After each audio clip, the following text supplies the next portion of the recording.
الحمد للہ وکفی وسلام علی عبادہ الذین اصطفی اما بعد۔ گزشتہ کل تراویح کے حوالے سے کچھ باتیں ذکر کی گئی تھیں، جس میں تراویح کا مسنون ہونا ذکر کیا گیا، اور یہ بھی معلوم ہوا کہ تراویح ضرور پڑھنی چاہیے، اس کا ثواب بے انتہا ہے۔ یہ تراویح اللہ تبارک و تعالی نے رمضان المبارک کے اندر جو قیام کا ذکر ہے، اللہ کے رسول صلی اللہ علیہ وسلم نے اس کو سنت قرار دیا ہے۔ اللہ تعالیٰ نے دن کا روزہ رکھا، دن کا روزہ رکھنا مسلمانوں کے لیے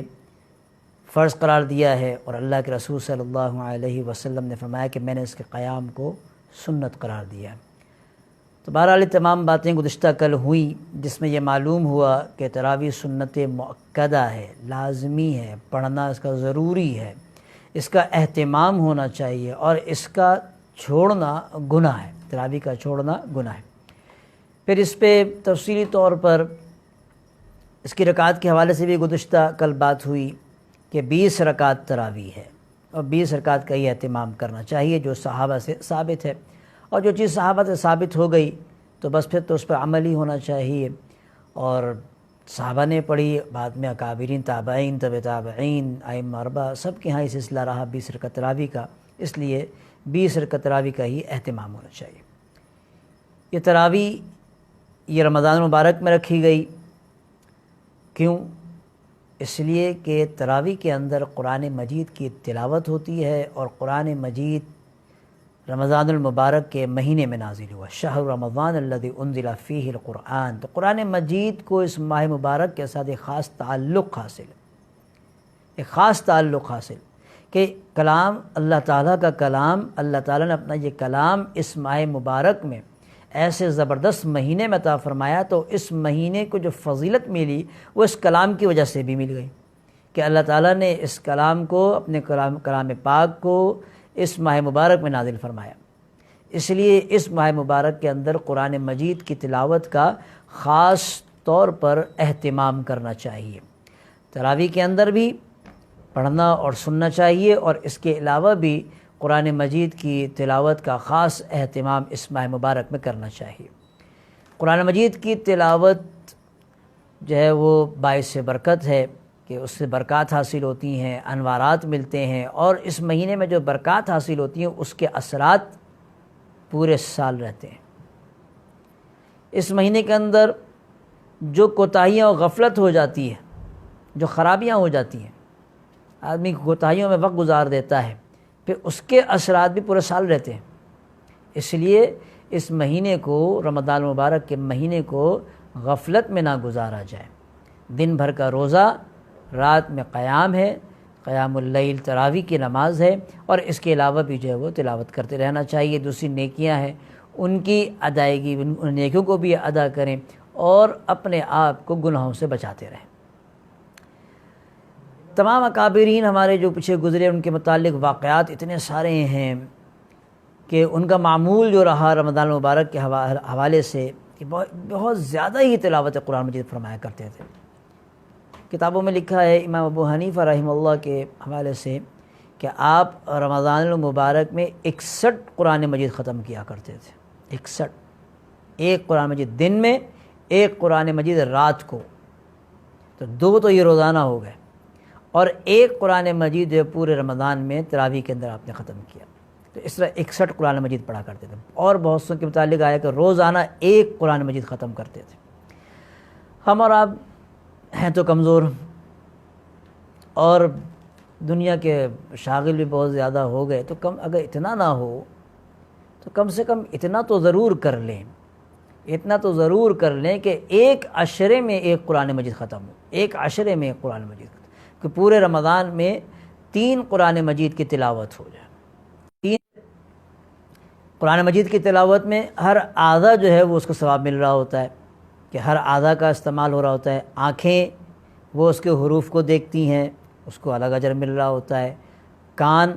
سماعت، اس کے حروف کو سنتی ہیں، تلاوت کو سنتی ہیں، تو الگ اس کو ثواب مل رہا ہوتا ہے۔ زبان حروف کی ادائیگی کر رہی ہوتی ہے تو زبان کو بھی ثواب مل رہا ہوتا ہے۔ ہاتھ سے قرآن مجید کو پکڑتے ہیں تو اس کا ثواب بھی مل رہا ہوتا ہے، تلاوت کرنے کی جب اٹھتے ہیں اور آگے جاتے ہیں تو اس کا ثواب بھی حاصل ہو رہا ہوتا ہے، دل میں قرآن مجید کی عظمت ہے تو دل کو بھی جو ہے اس کا دل بھی جو ہے اس کے اندر لگا ہوا ہے، دل بھی اس کے اندر لگا ہوا ہے، اس کو بھی ثواب مل رہا ہے۔ تو اس طرح ہر اعضا جو ہے اس کو اپنی جگہ پر ثواب جو ہے وہ مل رہا ہوتا ہے، اور ہر اعضا جو ہے اس کی عبادت ہو رہی ہوتی ہے، ہر اعضا کی عبادت ہو رہی ہوتی ہے، ہر اعضا عبادت میں لگا ہوا ہوتا ہے۔ اس لیے قرآن مجید کی عبادت و تلاوت کا خاص طور پر اس ماہ مبارک کے اندر اہتمام کریں، خوب زیادہ کریں، جتنا کر سکتے ہیں کریں، اس کو سیکھیں، قرآن مجید کو بھی سیکھیں بھی، اس ماہ مبارک کے اندر صحیح تلاوت کریں۔ پھر تراویح کے حوالے سے آج کل بہت سی جگہوں پر لوگ 3 دن میں قرآن مجید تراویح کے اندر ختم کرتے ہیں، کہیں 6 دن میں ختم ہوتا ہے، کہیں 10 دن میں ختم ہوتا ہے، کہیں 15 دن میں ہوتا ہے، کہیں 20 دن میں ہوتا ہے، کہیں 25 کو، کہیں 27 کو، کہیں 29 میں۔ اپنے حساب سے لوگ تو تراویح کے اندر قرآن مجید کی تلاوت کرتے ہیں اور اس کی تکمیل کرتے ہیں،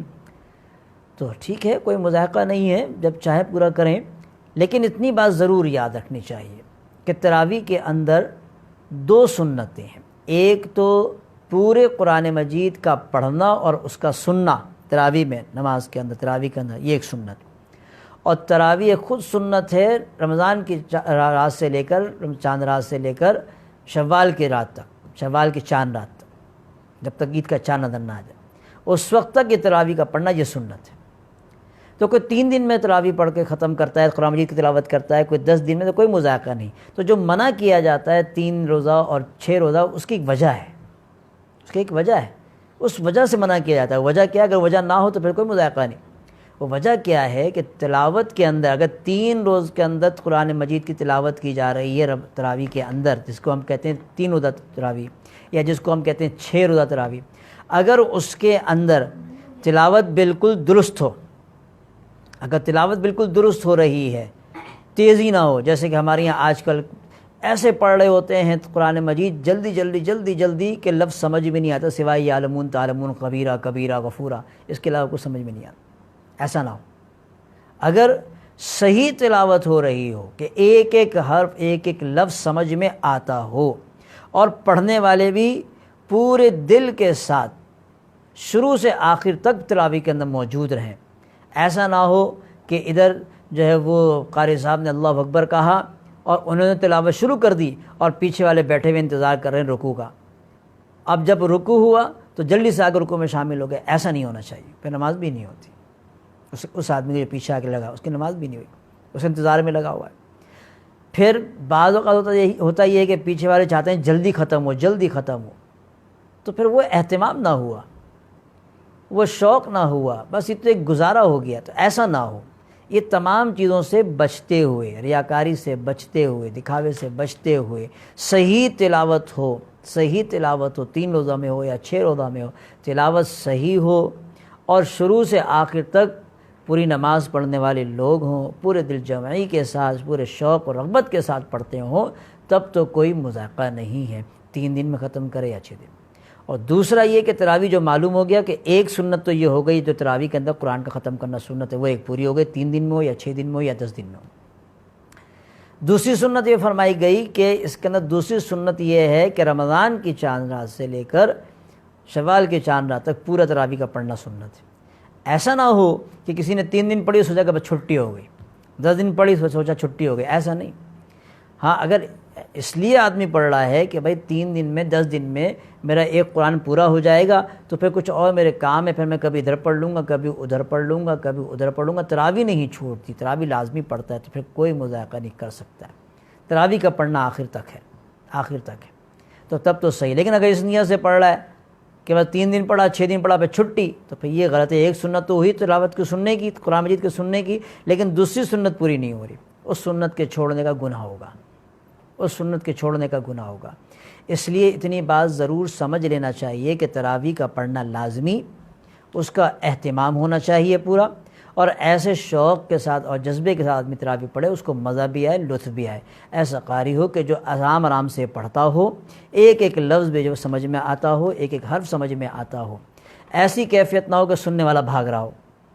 ایسی کیفیت نہ ہو۔ اور یہ بھی معلوم ہو گیا کہ یہ 3 روزہ اور یہ 10 روزہ جو ہے یہ درست ہے، لیکن صورت معلوم ہو گئی کن وجوہات کی بنا پر اس کو درست قرار دیا گیا اور کن وجوہات کی بنا پر اس کو غلط کہا گیا۔ کہ اگر تیز پڑھ رہا ہے، سمجھ میں نہیں آ رہا، اور بس گزارا ہو رہا ہے، کوئی بتا بھی نہیں رہا پیچھے، اور آپس میں طے ہو گیا کہ ایک چھوٹ گیا تو چھوڑ دو، ایسا نہ ہو۔ قرآن مجید کی عظمت کا خیال رکھا جائے۔ پھر پیچھے پڑھنے والے بھی بس گزارا چلا رہے ہیں کہ آئے اور بیٹھے اور چلے گئے، انتظار کر رہے ہیں کب رکوع ہوگا، ایسا نہ ہو۔ اور اسی طرح سے تراویح کو پڑھ کے ختم کر کے 10 میں پھر چھٹی ہو گئی، ایسا نہ ہو۔ ان تمام چیزوں سے بچتے ہیں تو پھر درست ہے، ورنہ درست نہیں۔ مردوں کے لیے ہے کہ مساجد میں جا کر تراویح پڑھیں۔ ایک دور وہ تھا کہ حفاظ کرام ڈھونڈے جاتے تھے تراویح پڑھانے کے لیے، کوئی حافظ مل جائے تراویح کے لیے، اور آج یہ دور ہے کہ حفاظ کرام ڈھونڈتے ہیں جگہ کہاں تراویح پڑھائی جائے، کہاں تراویح پڑھائی، جگہ ڈھونڈتے ہیں۔ بے شمار جگہوں پر مساجد میں ایک جگہ، دو جگہ، تین جگہ تراویح ہو رہی ہے، روڈ پر، فلیٹس کے اندر، محلوں میں، لوگ اپنے گھروں میں، ہر جگہ تراویح ہو رہی ہے۔ قرآن مجید خوب ماشاءاللہ خوب زیادہ قرآن مجید پڑھا جاتا ہے اور سنا جاتا ہے، اہتمام ماشاءاللہ ہوتا ہے، لیکن ان تمام باتوں کا خیال رکھا جائے، تراویح کا اہتمام ہو، پڑھنے والا بھی اچھا ہو، ایک ایک لفظ صاف ستھرا پڑھتا ہو، اور پورے رمضان تک اگر پڑھے تو بہت ہی اچھی بات ہے، بہت اچھی بات ہے، لیکن یہ جان چھڑانے والی بات نہ ہونا چاہیے، یہ چیز نہ ہو، اس کے اندر عظمت کا خیال رکھا جائے قرآن مجید میں۔ خواتین کے حوالے سے یہ ہے کہ خواتین پر بھی تراویح لازمی ہے، وہ اپنے گھروں کے اندر سورہ تراویح پڑھ لیا کریں۔ گھر میں حافظہ ہے تو وہ حافظہ پڑھے، اپنی قرآن کی صورت پڑھے، اور اسی طرح سے جو گھر کی عورتیں ہیں جو ان کو صورتیں یاد ہوں وہ تراویح کے اندر 20 رکعت تراویح پوری کر لیں۔ جماعت کی ضرورت نہیں ہے، نہ ان کو کہیں جانے کی ضرورت ہے، اور نہ ان کو اجتماع کر کے اپنے لوگوں کو بلانے کی کہیں ضرورت ہے۔ عورتیں گھر سے نکلتی ہیں، گھر سے نکلنا ہی درست نہیں عورتوں کا۔ پھر جہاں عورتیں جمع ہو جاتی ہیں، ظاہر پہ گفتگو ہوتی ہے، باتیں ہوتی ہیں، تو وہ اور خرابی پیدا ہو جاتی ہے۔ اس لیے بہتر یہ صورت یہی ہے جس کو علماء نے فرمایا ہے کہ انفرادی طور پر عورتیں خود ہی 20 رکعت تراویح پڑھ لیں اور اس کا اہتمام کیا کریں، چھوڑا نہ کریں،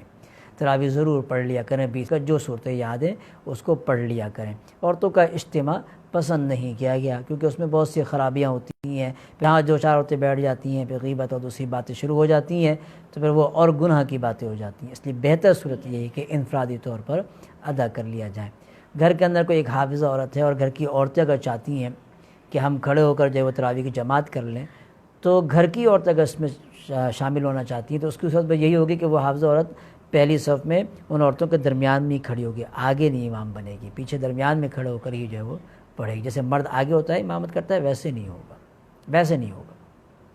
تو بہرحال عورتوں کے لیے بس انفرادی زیادہ اچھا ہے کہ وہ انفرادی طور پر ہی تراویح کی نماز ادا کریں، اور مردوں کے لیے جماعت کے ساتھ ہے، بڑی زبردست عبادت ہے جو اللہ تعالیٰ نے رمضان المبارک میں عطا فرمائی ہے، اس کا پورا خیال رکھیں۔ ایک افطار کے حوالے سے ایک مسائل جو ذکر کیے تو اس میں ایک مسئلہ اور بھی ابھی تراویح کے حوالے سے آیا، تراویح اور افطار کو ملا۔ وہ اس طرح سے ہے کہ بعض اوقات ایک ترتیب چل رہی ہوتی ہے کسی کی کہ جناب ایک مسجد میں تراویح پڑھ رہے ہیں اور سپارہ سن رہے ہیں، بیچ میں کہیں افطار پارٹی میں چلے گئے، وہاں تاخیر ہو گئی اور تراویح وہیں کہیں پڑھ لی، انہوں نے نہ پڑھی یا کہیں پڑھ لی،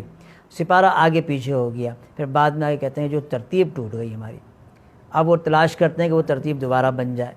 تراویح کے اندر سپارے کا سننا اور پوری ترتیب سے سننا، قرآن کا ختم کرنا، یہ سنت ہے۔ تو بعضوں کا ایسا ہوتا ہے ان پارٹیوں کے چکر میں وہ ترتیب ٹوٹ جاتی ہے۔ اگر جائیں دعوتوں میں تو تراویح سے پہلے واپس